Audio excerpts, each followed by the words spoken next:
Hoy quiero hablarles de Tánger, pero no la Tánger de hoy en día, sino de aquella Tánger internacional, aquella misteriosa, exótica Tánger donde se juntaron los mejores literatos, la gente libre, gente delincuente, se llenó de espías, en una época que bueno, que ya nunca más volverá a Tánger. Y vamos a ir de la mano de los libros.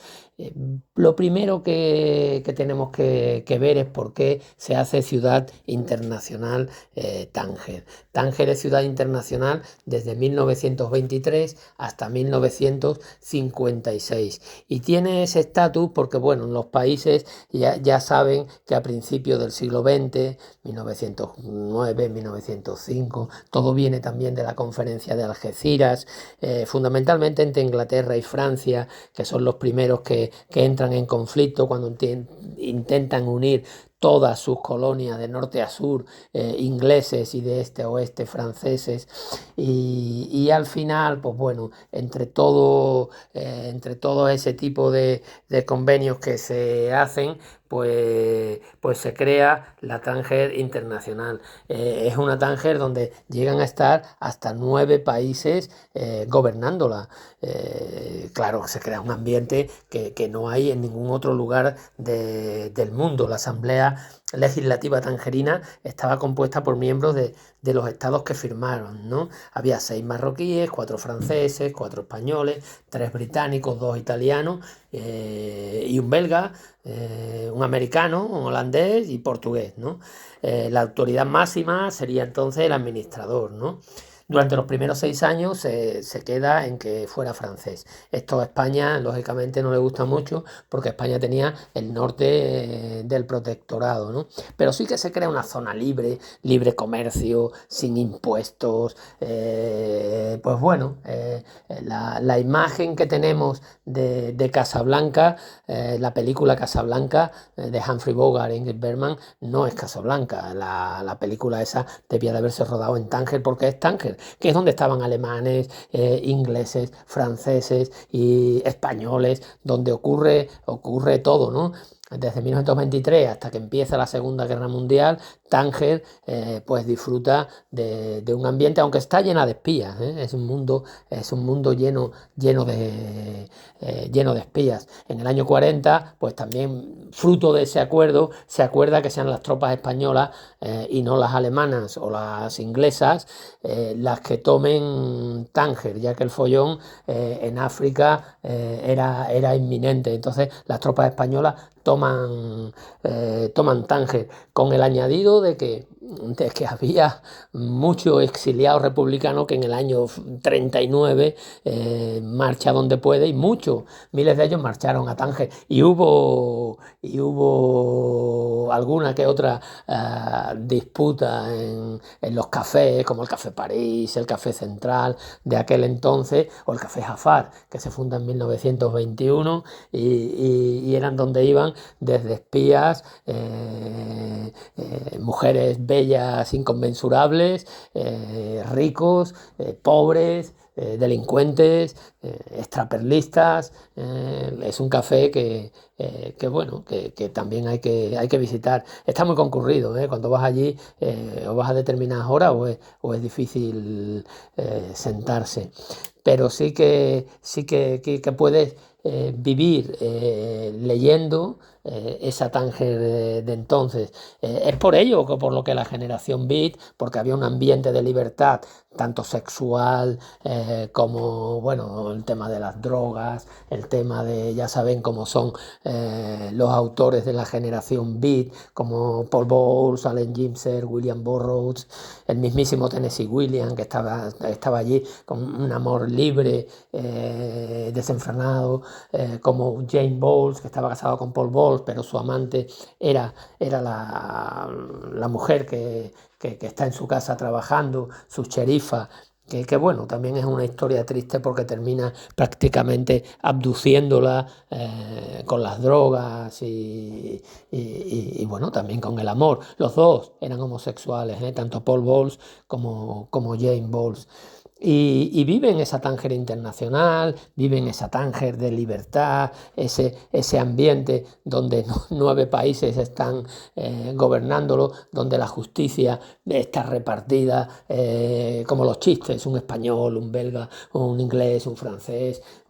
España quería que fuera el jerife, el administrador único y general, y los franceses estaban por la labor de que fuera el sultán de Marrakech, que estaba en el sur, ¿no? Cada uno tenía sus propios intereses, pero sí es cierto que cuando España toma eso, pues bueno, ocurre pues otro tipo de vida, digamos, ¿no?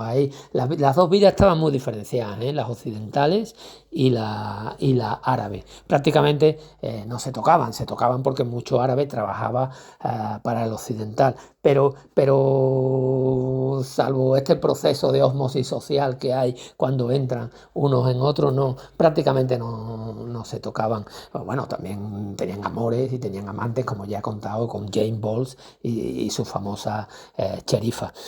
Yo recomiendo, si queréis vivir Tánger, recomiendo desde luego la obra de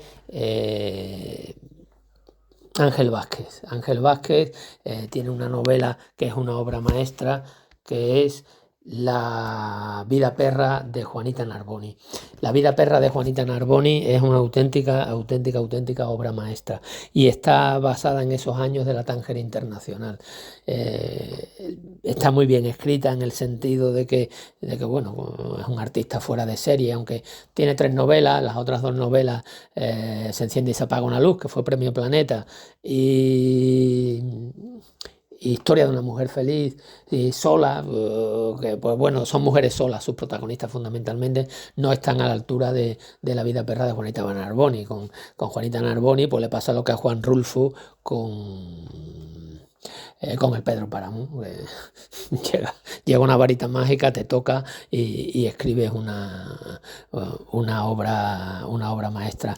Juanita Narboni, ya iremos viéndolo porque vamos a dar un paseo por su casa, por la calle donde ella se movía, por el Gran Zoco y desde luego, pues bueno, queda mucho por ver en Tánger, que en 5 minutos pues no se puede decir. Así que yo, mientras comento esto, que es en el barco que me trae de vuelta hasta Tarifa, pues echo de menos esa ciudad internacional donde cualquier escritor que iba allí, pues se quedaba. También pasó Mark Twain por allí, ¿no? Y americanos todos, ¿eh? Los americanos, pues bueno, se corrió la voz entre la generación Beat. La generación Beat es la que comentan que es la que nunca se habló con sus padres, ¿no? Las que se pelearon con sus padres definitivamente. También eran gente con bueno, Allen Ginsberg y su aullido, pues es una recomendación mía. También había poetas marroquíes como Chukri, Mohamed Chukri, que tienen también obras de muy alto. Escribían en francés, escribían menos los ingleses. Ya sabemos que los ingleses solo escriben en inglés, ¿no? Pero tanto españoles como pues escribían en francés o en árabe. El libro de La vida perra Juanita Narboni tiene un idioma muy especial, que es la yaquetía. Es la yaquetía, que es una mezcla de varias lenguas, porque allí había mucho sefardí.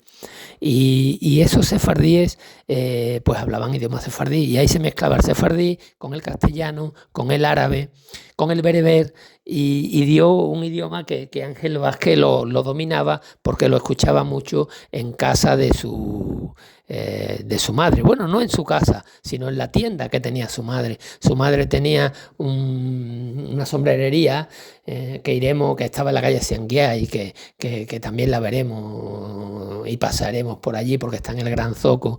Tenía allí una sombrerería donde se reunían no era solamente un lugar de venta, sino que se reunían a tomar té y se reunían a hablar, y él escuchaba allí pues mucho, cada uno hablaba a su manera y todos se entendían en la jaquetía.